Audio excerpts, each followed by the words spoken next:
So welcome back to some more Shadow of the Colossus, where last time we went way out of the way to go and kill Hydrus, or Eel, as according to the developers. Very creative developers, very creative. This time, we're going after our midway target, which is number 8. Yes. And thankfully this guy is not nearly as far away as the other ones have been. Dear God, they have been ridiculous. Yeah. Like I said, Hydrus is one of the few that are really out of the way. Some other ones do get that bad as well, but I mean, you can look at the map. The map's not that big. Yeah, look how far away he is. Oh, there we go. Yeah, he's like all the way up, or was it northwest? So, dear God. So yeah. Thankfully, we're actually heading on over to this section of the map. Yeah, this part of the map is just half of what we can explore. There's a whole other side to this place behind those mountains, which really makes me forget how big this place really is. Like, the world of Shadow of the Colossus is just so interesting because there's so much to it, but yet it's still barren. Like, there's probably a million secrets just hiding out there that people have yet to discover. And it makes it feel so cool that despite all the... What the balls, aggro? Despite all of the stuff that people have discovered, there's probably still stuff that hasn't been uncovered yet. That kind of reminds me of one thing. God, it's kind of bad timing with all the stuff that's happening with Destiny 2 right now, but I've mentioned this in previous LPs. I am, and have been, a huge fan of Destiny and, well, by extension, Destiny 2. The whole secretness of this game reminds me a lot of back in Destiny 1 with the Vault of Glass. Now, it's probably a stupid comparison, but it is a pretty fair one. It is a pretty fair one, because for the longest time, people thought that there was more stuff to the Vault of Glass, like a secret chest or whatever, but, you know, and Bungie kind of made a hint with that with later, I guess, excursions within the Vault of Glass and all that, but that's what I just loved about that area. It was just super mysterious, and people were striving to find out where that secret chest was, and as a result, people fell in love with that raid. I mean, it's still one of my favorite raids ever. So, and I say bad timing because with the whole community management thing going on with D2 and the general atmosphere of that right now, so it's just not great at the moment. Which is sad, because I hate that a game like that is just falling into pieces, and I don't know. The reason why I love that game so much is because it's where I met all my friends, and God, I consider them my best friends ever. So, I guess there's just a lot of sentimentality with that, and I guess people felt the same way with Halo back in the old days when, you know, Halo ODST and all that. And personally, I never really played a Halo game. I played a bit of the first one, Combat Evolved, I think it's called. I don't know. Like I said, I was not an Xbox kid growing up. I was purely a PlayStation person, so needless to say, I did not really grow up on Halo whatsoever, but Destiny 2 I certainly grew up on, and, you know, it's the reason why I have the friends I have, and I don't know. I cherish those relationships, I guess you could say, so I guess you can fault me for liking a game that's borderline getting destroyed at the moment, but at the end of the day, it's what gave me my love for games still. So, anyways, I guess I don't know why I got on that tangent. For a funny little thing, can I climb back up there? Yes, I can. I want to show this off. One of the few times you can actually do this, if you roll off this, yeah, you flop around if you roll off of steep cliffs like that. It's funny. But we head into this giant arena-looking place, which is pretty cool. I think this is where I want to be, right? Derp, there's no light here. Let me see. Pretty sure this is where I want to be. Yeah, it's pointing me in that direction. Okay, I'll take it. It's just weird seeing these kind of areas, because you usually don't have puzzles to go and solve in these, well, in this game especially. It's mostly a Zelda thing, but I like to think that Shadow of the Colossus was kind of a spiritual successor before Breath of the Wild ever became a thing, because Oh, right, I have to hold back on this thing. There we go. Because, I mean, there's a lot of similar mechanics in Breath of the Wild. You have some climbing mechanics, you have the stamina thing, but then again, Zelda had their own development going on where Skyward Sword was the first one you really got to use the stamina wheel in, so... Anyways, we've made it to the Shadow Colosseum.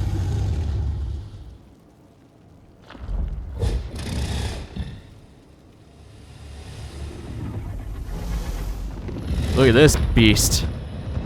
This guy has a really cool name.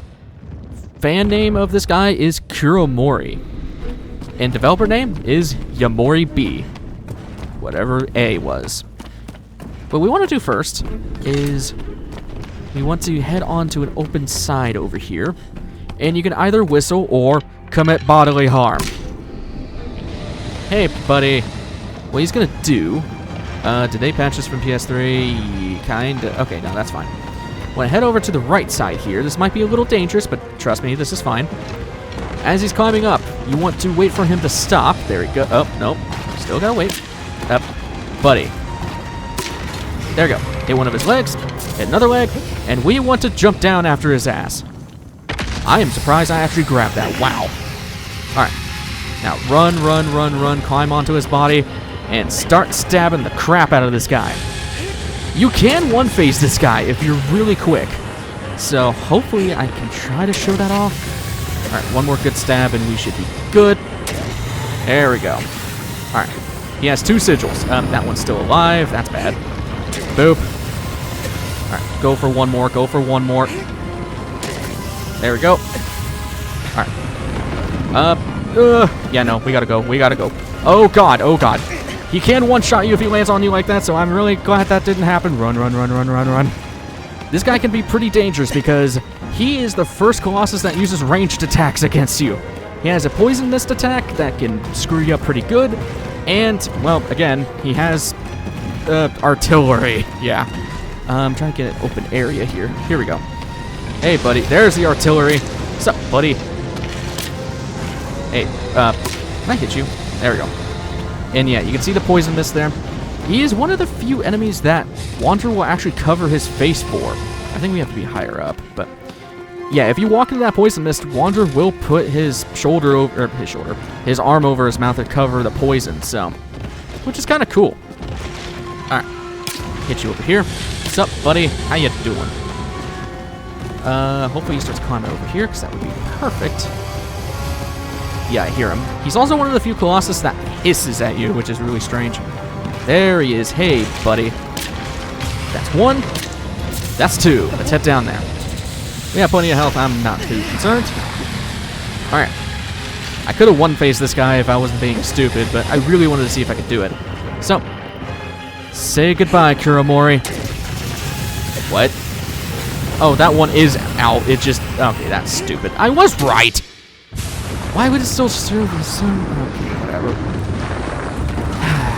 Friggin' Kuromori, you're weird. He's a really cool Colossus. This is one of the most memorable ones to me. He's not that big compared to the other Colossus. I mean, granted, he's still a big guy, but yeah, pretty cool.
thy next foe is.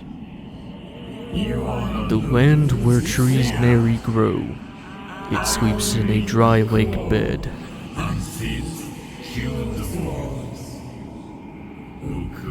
A rude awakening.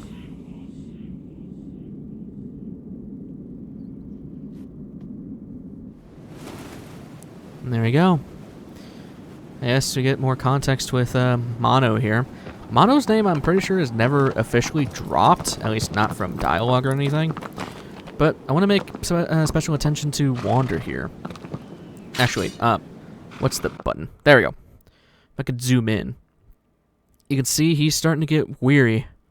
He has weird black gunk on his knees and on his wrists.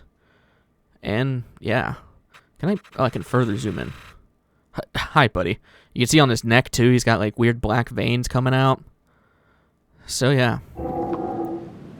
Wander's getting there. He's getting battle-weary, which is kind of sad, but it's applicable for... That's the halfway point of this game.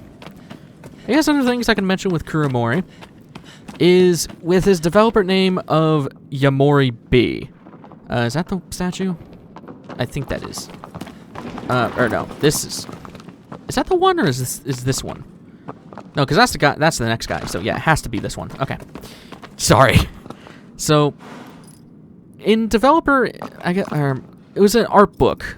There is a particular page in that art book where it showed two other gecko-like colossi named, well, one of them is theorized to be Yamori A, which is unused, and some other gecko.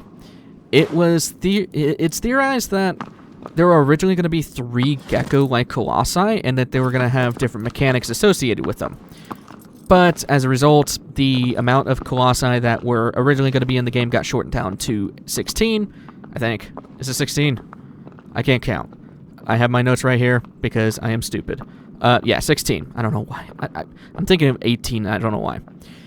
Originally, because it was going to be like 24, but then they shortened it down to 16 to better fit the storage limits of the PS2 at the time, but also just to make the pacing of the game better. So, we ended up only getting Kuromori, which is cool. I like Kuromori, so. Anyways, that's it for this one. So, next time on Shadow of the Colossus, we'll be heading after a rude awakening. I will see you guys in the next one. Take care.